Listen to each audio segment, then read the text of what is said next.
नमस्कार, स्वागत है आप सबका द इकोनॉमिस्ट में। तो यहाँ पर हम बात करने जा रहे हैं वेल बीइंग के बारे में, हमारी सेहत के बारे में। तो स्टार्टिंग में यहाँ पर बात कर रहे हैं कि अगर वेल बीइंग को अगर हम डिफाइन करना चाहें तो बहुत हार्ड है इसको डिफाइन करना, और साथ ही साथ अगर इसको मेजर करना चाहे, नापना चाहे, तो वो भी बहुत मुश्किल है। लेकिन अगर बात करें हमारे जो इकोनॉमिस्ट हैं वर्ल्ड के, ओके, तो उनके लिए यहाँ पर कोई मुश्किल नहीं थी कि कैसे वेल बीइंग को हम मेजर करें, ओके, कैसे इसको डिफाइन करें। तो यहाँ पर उन्होंने इसके ऊपर भी मतलब काफी सारी थ्योरीज दी। तो यहाँ पर फॉर एग्जांपल बात की गई है प्रिंसटन यूनिवर्सिटी की, ओके। तो वहां के कुछ इकोनॉमिस्ट हैं, जैसे यहाँ पर अंगुस ड्यूटन की बात की गई, और उनके अलावा और भी बहुत सारे इकोनॉमिस्ट हैं जिन्होंने बहुत ही इंपॉर्टेंट कॉन्ट्रीब्यूशंस दी हैं, ओके, कि कैसे आप जो है क्रॉस कंट्री सर्वे करो, क्रॉस कंट्री स्पेसिफिक कंपैरिजन करके देखो बाद में, और आपको जो है ना यूजफुलनेस आपको मिलेगा कि जो भी जहां से आपको डाटा मिलेगा उससे जब भी आप पॉलिसी मेक करोगे उनकी वेलबींग के लिए या अच्छी सेहत के लिए, तो उसमें आपको आसानी होगी। तो यहाँ पर कैसे ये अप्रोच लगाएं, ओके, कैसे जो है क्रॉस कंट्री या कंट्री स्पेसिफिक जो हम कंपैरिजन करें, और कैसे जो है हम इनकी वेलबींग को यहाँ पर ढूंढें। तो यहाँ पर उन्होंने बहुत सारी रिसर्चेस की हैं और एक बेनिफिट जो है दुनिया को दिया है। तो यहाँ पर जो प्रिंसटन यूनिवर्सिटी है, अगर मैं इसकी बात करूं तो ये अमेरिका की 4th ओल्डेस्ट यूनिवर्सिटी है, बहुत ही पुरानी यूनिवर्सिटी है, ओके। तो चीज जितनी पुरानी होती है ना, तो उसके ऊपर ट्रस्ट भी उतना ज्यादा होता है आमतौर पे लोगों पे, ओके। अगर सपोज करो मैं एग्जांपल देता हूं, जैसे अगर कोई कपड़ा भी आप लेने जा रहे हो, कोई टी शर्ट लेने जा रहे हो, तो अगर आप कंपनी का लोगो पढ़ते हो तो वहां पर लिखा होता है एस्टेड, मतलब कौन से सन की बनी। जितनी पुरानी होती है कोई भी प्रोडक्ट आप लो, जितना पुराना होता है उतना विश्वास ज्यादा होता है कि इनको एक्सपीरियंस है उस फील्ड में काम करने का, ओके। तो यहाँ पर ऐसे ही जो प्रिंसटन यूनिवर्सिटी है बहुत ही पुरानी यूनिवर्सिटी है, ओके, 4th ओल्डेस्ट यूनिवर्सिटी है अमेरिका की। तो इसीलिए यहाँ से अच्छे अच्छे इकोनॉमिस्ट निकल कर आते हैं, ओके, अच्छे अच्छे फिलोसोफर निकल कर आते हैं। तो इनका जो डाटा होता है, जो भी रिसर्च होती है, काफी मायने रखती है। तो इन्हीं के ऊपर यहाँ पर जो इन्होंने जो यहाँ पर कंसेप्ट जो अप्रोच लगाई थी, तो इसी अप्रोच को फॉलो करते हुए, इसी ट्रेडिशन को फॉलो करते हुए यहाँ पर एनालिसिस किया गया है कि जो वेलबींग है उसका क्या सिचुएशन है इंडिया में, ओके। तो यहाँ पर स्टार्टिंग में बात की गई है कि जो इनका एनालिसिस है ना वो बेस्ड है ह्यूमन डेवलपमेंट सर्वे के ऊपर, जो कि 2015 में जो करवाया गया था, जो उसकी रिपोर्ट थी उसके बेस के ऊपर इन्होंने जो है वेलबींग जो है इसको नापा है, ओके, मेजर किया है।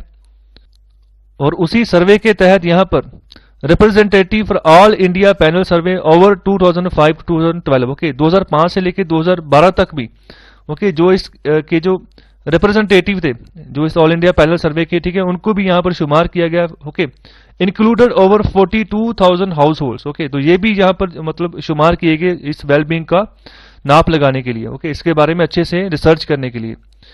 तो individuals age 15 and above were asked whether they were worse off just the same or better off between 2005 and 2012।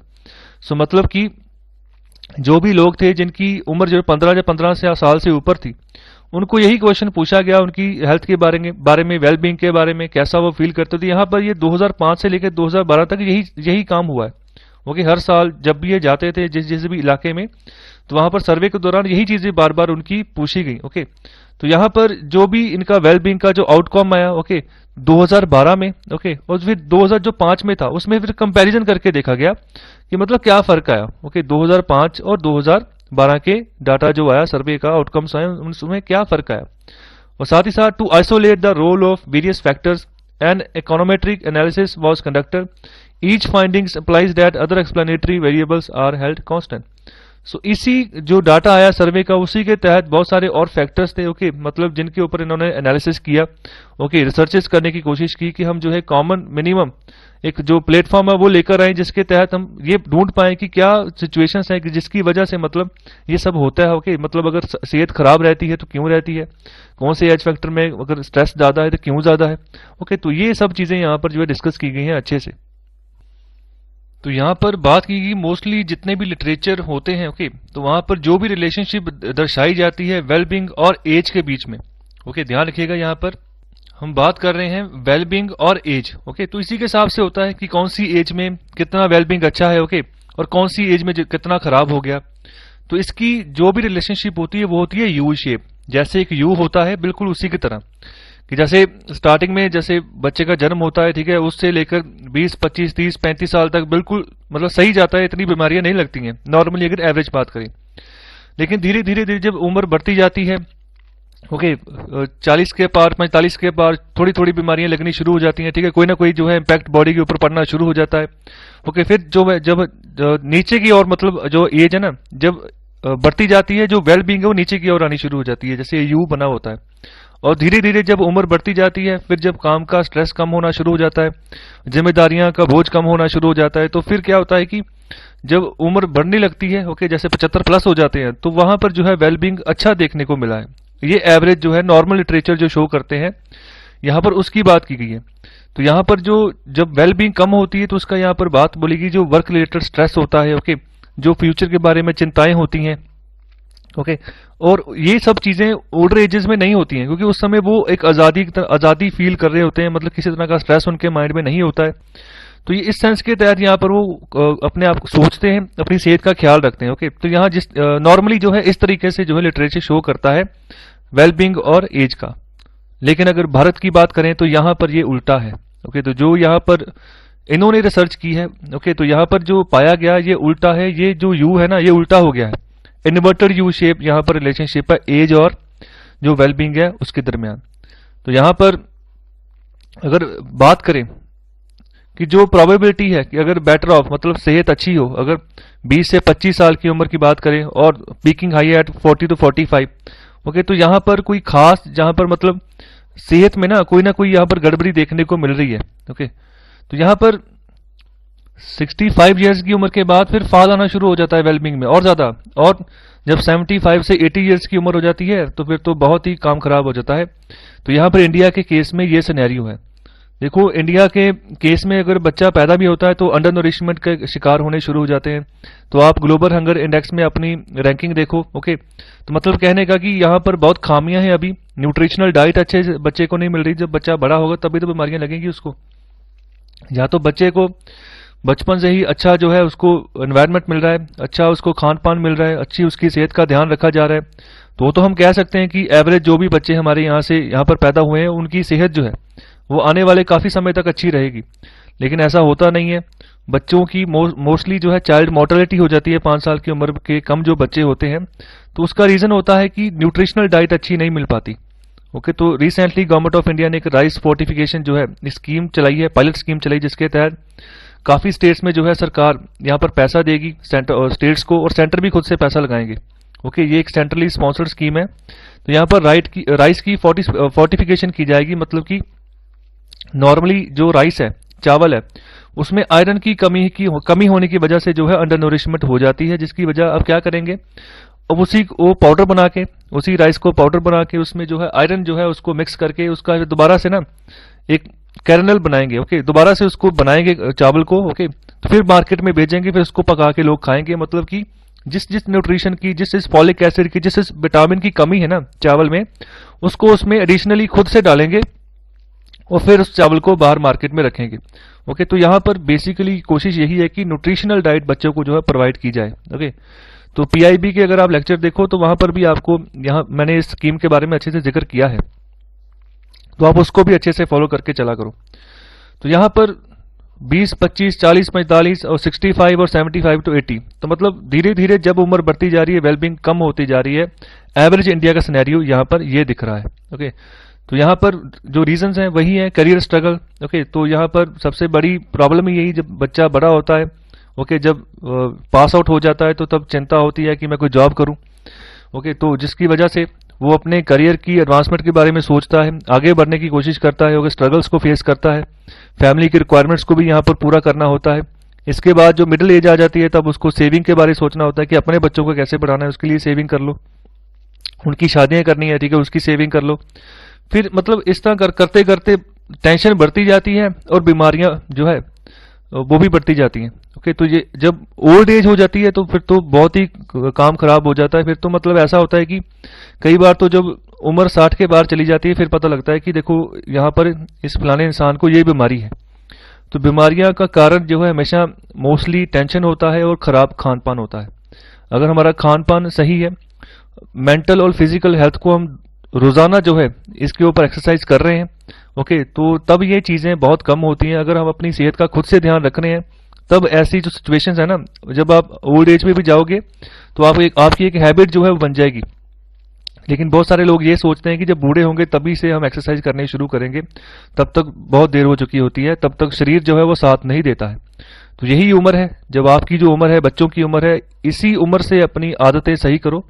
Okay, वहाँ जो मतलब खामियां लग रही हैं खासतौर पे फिजिकली और मेंटली कैसे फिट रखा जाए, तो इसी के ऊपर स्टार्टिंग में हमारा स्पीकिंग ट्री का भी जो लेक्चर होता है, वो लेक्चर रखने का भी मेरा रीज़न यही है कि अच्छे से आपको एक फाउंडेशन मिले ज़िंदगी की। ओके, कि कैसे बढ़ना है आगे, किस डायरेक्शन की ओर बढ़ना है, तो उसी तरीके को फॉलो करो, आगे बढ़ो। ओके, तो जो ये बीमारियां हैं ना, कम से कम आएगी, और मोस्टली बीमारियां शुरू होती हैं पेट से। तो पेट को अच्छा रखो। ओके, कोशिश करो पेट मतलब ज़्यादा बाहर ना निकले। ओके, तो इसको आप मतलब अच्छी डाइट रखो, अच्छी एक्सरसाइज करो और आगे बढ़ो जिंदगी में, तो ऐसी बीमारियां नहीं लगेंगी। ओके, तो यहाँ पर नॉर्मल एवरेज मतलब सिचुएशन सही नहीं है, तो इसका फिर जब ओल्ड एज में जब बीमारियां बढ़ जाती हैं तो फिर जेब के ऊपर खर्चा बढ़ जाता है। ओके, पैसे लगते हैं, तो यहाँ पर नुकसान इकोनॉमिकली भी हो जाता है और हेल्थ वाइज भी हो जाता है। तो आगे बात की गई है कि जो अमीर लोग हैं, जितना किसी के पास पैसा ज्यादा है तो उतना ही वो लग रहा है कि वो उतना ही उसकी जिंदगी अच्छी है, उतना ही वो बेटर है। ओके, मतलब कहने का मतलब कि उसकी जो बीमारियां वगैरह है या वेलबींग जो है, वो वेलबींग अच्छी है, बीमारियां जो है वहां पर उसको नहीं है वहां पर। ओके, जितना जिसके पास पैसा है, तो कहने का मतलब पैसा है तो उसको यूज कर लेते हैं, टाइमली जो है उसको यूटिलाइज करके जो भी बन पड़ता है अपनी वेलबींग का वो ध्यान रखते हैं। तो यहाँ पर अलग अलग क्वार्टाइल में बात की गई है। ओके, जो पैसे के धनी भी हैं, बॉटम से लेके ऊपर तक। ओके, जैसे स्टार्टिंग की बात करें, बॉटम की अगर पहले की बात करें, तो वहां पर भी ऐसा है कि जिसके पास थोड़ा सा भी पैसा है वहां पर जो है ना, मतलब खराबी की सिचुएशन बहुत कम है। ओके, तो उसके मुकाबले जो है बेटर ऑफ ज्यादा है। ओके, मतलब कि सेहत अच्छी ज्यादा है।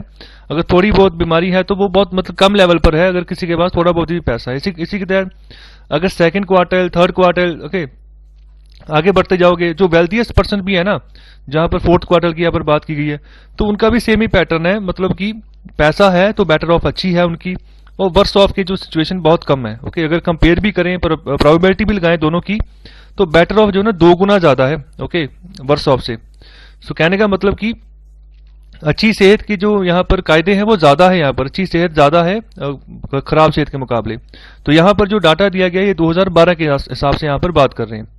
और आगे बात कर रहे हैं जो जाति के हिसाब से जो भेदभाव है, तो यहाँ पर जितनी भी कार्रवाई भारत सरकार की तरफ से सकारात्मक कार्रवाई करी गई है, ओके, जितने भी एक्शंस लिए गए उसके बावजूद भी, ओके, यहाँ पर जो अपर कास्ट है, फॉर एग्जांपल ब्राह्मण की बात की गई है, जो लोअर है जैसे दलित हैं, आदिवासी हैं, ओके, तो इनमें अभी भी जो है ना, मतलब वो समानताएं नहीं आ पाई हैं। ओके, तो यहाँ पर और भी आगे बात करें, so no significant relationship was detected between well being and Brahmins related to the other backward classes.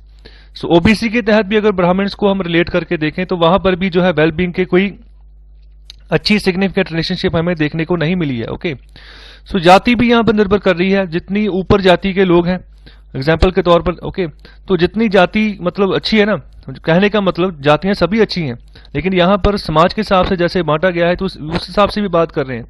Okay, तो कहने का मतलब ये है कि दलित हैं, आदिवासी हैं, उनके पास पैसा कम है। ओके, तो जिसकी वजह से बीमारियां उन लोगों को जो है ज्यादा रहती हैं। ओके, तो जो जाति भी जिनकी ऊपर है, ओके, तो उस हिसाब से भी जिनके पास पैसा है, ठीक है, तो वो अपने आप को मेंटेन करके चल पड़ते हैं। तो फिलहाल देखो ये तो फाइंडिंग्स आई हैं, तो वैसे नॉर्मली अगर मैं बात करूं तो बहुत सारे ब्राह्मण्स ऐसे भी हैं, ओके, जो इकोनॉमिकली वीक हैं, ओके, और बहुत सारे दलित ऐसे भी हैं जो इकोनॉमिकली बहुत स्ट्रांग हैं। ओके, तो ऐसे भी लोग यहाँ पर हैं, लेकिन यहाँ पर ओवरऑल एवरेज यहाँ पर ऐसी ये बात रखी गई है। तो आगे यहाँ पर सिग्निफिकेंटली यहाँ पर एक सरप्राइजिंगली बात कर रहे हैं कि जो हाई कास्ट हैं, जैसे फॉर एग्जांपल क्षत्रियाज हैं, वैश्याज, ओके, तो यहाँ पर जो है most likely to be worse off, मतलब जो सेहत है ज्यादा खराबी की यहाँ पर निशानियां देखने को मिल रही हैं। ओके, जो ये वाली अपर कास्ट है, तो यहाँ पर जो है बेटर ऑफ की सिचुएशन बहुत कम है वेलबींग की। साथ ही साथ यहाँ पर अगर in absolute value the probability of being worse off is much larger than those of better being better off and just the same. तो इन अपर कास्ट के लिए सिचुएशन सही नहीं यहाँ पर नजर आ रही, जो ये पर्टिकुलर कास्ट हैं जब इनकी बात कर रहे हैं।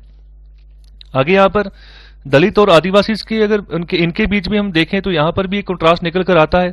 जो दलित लोग हैं, ठीक है, वहां पर उनकी जो सिचुएशन है वर्स ऑफ की ज्यादा सिचुएशन है, मतलब खराबी की सिचुएशन ज्यादा है और सही होने की यहाँ पर कम है। अगर आदिवासी की करें ओके तो वो बेटर ऑफ की ओर ज्यादा है। ओके, तो इसके पीछे रीजन ये बताया गया है कि जो उनका इंडिजीनियस कल्चर है, ओके, तो जिसकी वजह से अपने कल्चर में विलुप्त होने, कल्चर में ढले लाने की वजह से वो उनको मतलब स्ट्रेसेस वगैरह की जो कैसे उसको स्ट्रेस को टैकल करना है, तो ये ट्रिक्स उनको आते हैं। आदिवासी लोगों की यहाँ पर बात की गई है, तो ये इसलिए शायद जो है इनकी सिचुएशन अच्छी है अगर दलित से हम कंपैरिजन करें आदिवासी का। तो आगे अगर बात करें अर्बन एरियाज की, रूरल एरियाज की, तो उस हिसाब से भी अर्बन एरियाज की यहाँ पर जो बेटर ऑफ की सिचुएशन डबल है अगर कंपेयर करें रूरल एरियाज के साथ। ओके, मतलब अच्छी यहाँ पर सेहत अर्बन एरियाज में देखने को मिल रही है। ओके, तो उसका भी रीजन यहाँ पर बताया गया है कि जो एम्प्लॉयमेंट अपॉर्चुनिटीज हैं, ठीक है, शहरों में ज्यादा होती हैं। ओके, बेटर हेल्थ अपॉर्चुनिटीज वहां वहां पर मिलती हैं। ओके, एजुकेशन फैसिलिटीज वहां पर मिलती हैं, तो इसीलिए यहाँ पर अर्बन एरियाज में ज्यादा बेटर ऑफ है। और फाइनली बात की गई है कि जो स्टेट्स हैं, ठीक है, उनका जो फ्लूस है कि जो कि प्रोबेबिलिटी है वर्स ऑफ की उसको नीचे लेकर आना, वो बहुत इंपॉर्टेंट है। ओके, तो यहाँ पर अगर स्टेट अच्छे से अपना रोल अदा करेंगे तो यहाँ पर हायर प्रोबेबिलिटी होगी बेटर ऑफ की, मतलब सेहत अच्छी होगी आने वाले समय में। तो यहाँ पर आगे बात करें, for एग्जाम्पली more affluent states offer better employment opportunities, health and education facilities. So nature से अच्छी सी बात है, अगर बात करें तो अच्छी अगर फैसिलिटीज हमारे आसपास होंगी, अच्छा एनवायरनमेंट होगा, अच्छी अपॉर्चुनिटीज मिल जाएंगी, सरकार ये सब हमें प्रोवाइड कर देगी, तो जो अनसर्टेनिटी हो जाती है फ्यूचर को लेके वो कम हो जाएगी, जॉब सिक्योरिटी को लेके वो कम हो जाएगी। ओके, तो ये बहुत इंपॉर्टेंट बातें हैं, तो जिससे कि वेल बींग भी आने वाले समय में सही हो सकती है।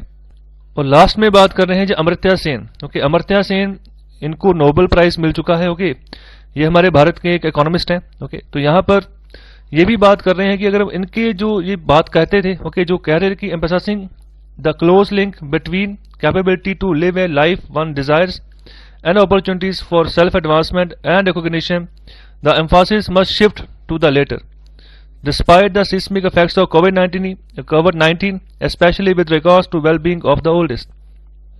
तो यहाँ पर जो भी इच्छाएं होती हैं, ओके, उनको यहाँ पर देख के चलना है। ओके, और जो कैपेबिलिटी होती है लाइफ को जीने की, ठीक, उसमें एक लिंक होता है जिसको हमें देखना है, समझना है, उसके हिसाब से हमें जो है सेल्फ एडवांसमेंट बनानी है। ओके, और जो अपनी एम्फासिस है उसको शिफ्ट करना है, ओके, आगे की ओर। और साथ ही साथ जो कोविड-19 की वजह से जो इफेक्ट पड़ रहे हैं, ओके, तो उससे जो ओल्डेस्ट लोग हैं उनकी वेलबींग के ऊपर ज्यादा इंपैक्ट है, उनके ऊपर ध्यान देना है। ओके, तो आने वाले समय में ये बीमारी जो है मोस्टली जो है फैल जाएगी आने वाले समय में। ओके, तो यहाँ पर सबसे ज्यादा खतरा हमारे जो बुजुर्ग हैं, ओल्ड लोग हैं, उन्हीं को होगा। ओके, तो बेसिकली यहाँ पर पूरे आर्टिकल में यही बात की गई है वेलबींग के बारे में। तो सिचुएशन यहाँ पर सरकार के हाथ में है, सरकार जैसे इसको अफ्लुएंस करेगी उस हिसाब से उतना बढ़िया हो जाएगा। फिलहाल तो इतनी अच्छी सिचुएशन वेलबींग की इंडिया में नहीं है। ओके, तो अभी भी जो हमने डाटा यहाँ पर जो कंपैरिजन किया वो था 2012 से 2005 तक का जो सर्वे था। ओके, सर्वे ये 2015 में हुआ था, लेकिन डाटा जो है पहले से जो कंपाइल हो चुका था उसका बेस के हिसाब से यहाँ पर सर्वे हुआ था 2015 का, और उसी के बेस के हिसाब से जो इन्होंने अपना आर्टिकल जो है यहाँ पर पेश किया है। सो आई होप आपको लेक्चर अच्छा लगा है, तो कृपया लाइक, शेयर और सब्सक्राइब जरूर करें। बहुत बहुत शुक्रिया लेक्चर सुनने के लिए।